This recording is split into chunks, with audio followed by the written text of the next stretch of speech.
여기서 궁금한 게 매각 불허가 되었을 때는 내가 낸 입찰 보증금은 어떻게 되는 건가요? 당연히 돌려줍니다. 네. 못 받는 경우가 있습니다.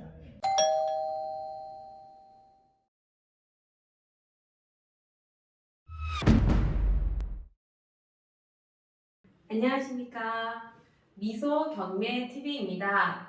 오늘은 경매 절차 중에 가장 핵심적이고 꽃이라고 할 수 있는 환가에 대해서 한번 살펴보려고 합니다. 환가란 무엇인지, 환가는 어떠한 절차로 진행이 되는지 알아보도록 하겠습니다. 어머님, 환가가 무엇인가요? 환가란 건 말 그대로 돈으로 바꾼다는 의미거든요. 채무자의 재산을 갖다가 팔아가지고요. 낙찰자가 생기겠죠. 그 돈 가지고 결국 채권자들한테 돈을 주는 배당 절차까지 가는 걸 우리가 환가라 이렇게 이해하면 될 것 같습니다.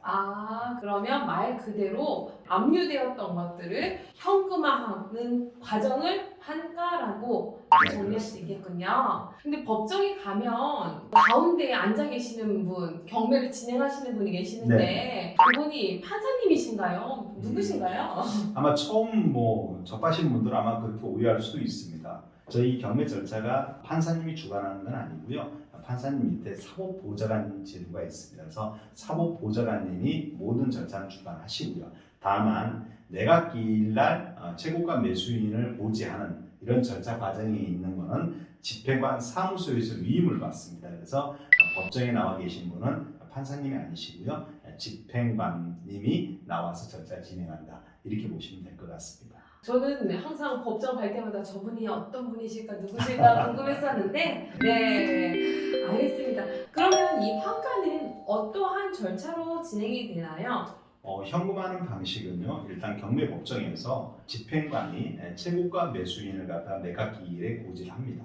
법원에서 그 최고가 매수인한테 매각을 허가하면서 매수인 자격을 주는 거고요. 그 다음에 그 매수인이 즉시항고 기간이 도과된 다음부터 대금 지급 기한까지 사이에 대금을 납부함으로 인해서 일단 현금화 단계는 끝난다고 봐야죠. 최고가 매수 신고인과 매수인 이 두 가지 용어가 같은 의미라고 또 생각할 수 있을까요?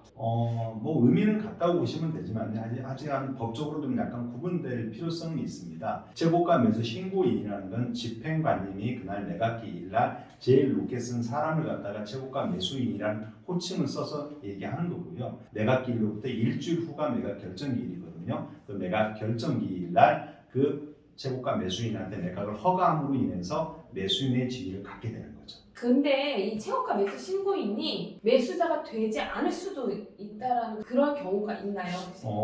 잘 나올 수도 있습니다. 왜냐하면 아까 제가 말했다시피 매각기일에는 집행관님이 제일 높게 쓴 사람을 최고가 매수 신고인으로 고지를 하고요. 절차가 끝나는 겁니다. 하지만 실제 그 최고가 매수인이 자격에 대해서 흥결이 있다든가 그 절차 과정에 문제가 생겼다든가 이러면 결국은 매각 불허가를 당할 수도 있는 겁니다.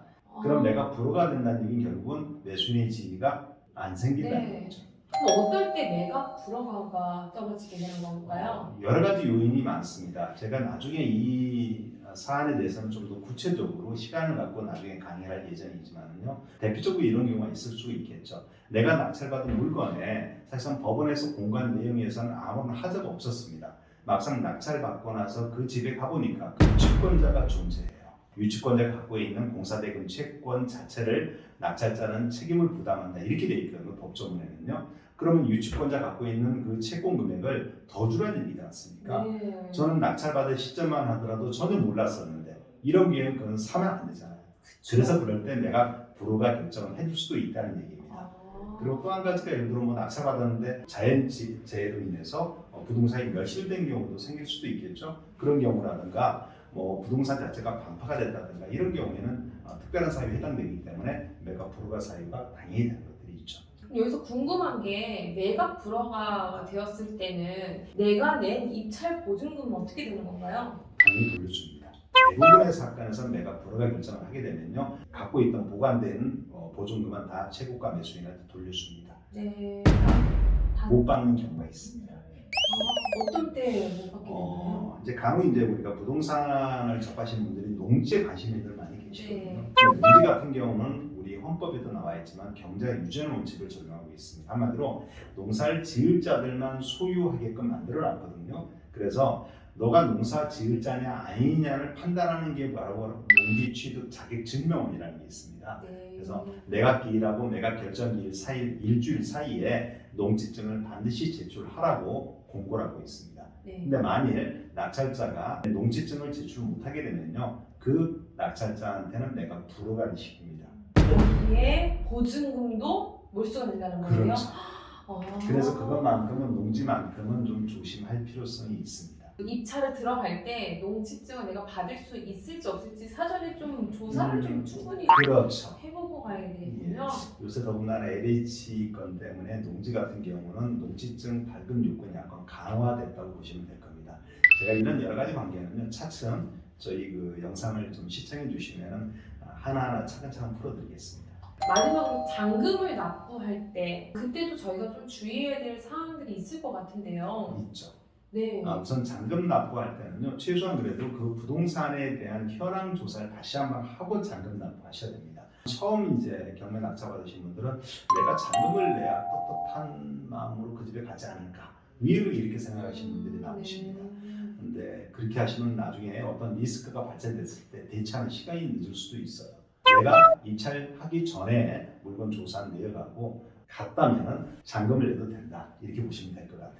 이렇게 해서 환가 절차에 대해서도 자세히 좀 설명을 해주셨는데요. 여러분들께서도 도움이 많이 되셨는지 모르겠습니다. 네, 유익한 시간 되셨다고 생각이 드신다면 구독과 좋아요 부탁드리도록 하겠습니다. 시청해주셔서 감사합니다.